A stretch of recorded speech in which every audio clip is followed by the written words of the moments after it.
Pa možda. Možda, to je jedino što, kako sada stvari stoje, ako čovjek hoće da sačuva zrno čovečnosti u sebi, mora da bude znamenit.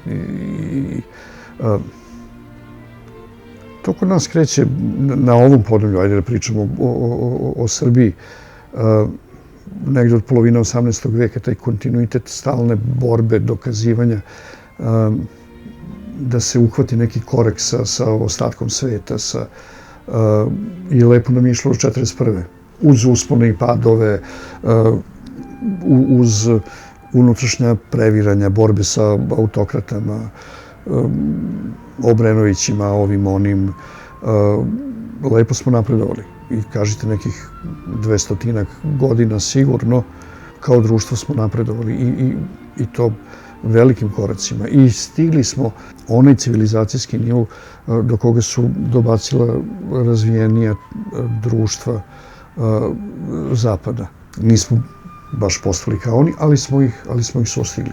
I onda desila su nam se dva teška udarca, 1941. i 1944. i mnogo jača društva bi poklekla pod takvim udarcima.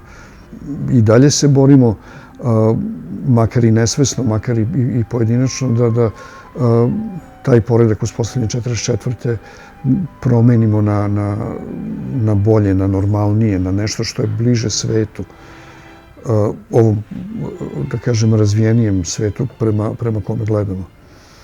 E sad, da li ćemo uspeti, to zavisi od te generacije Z.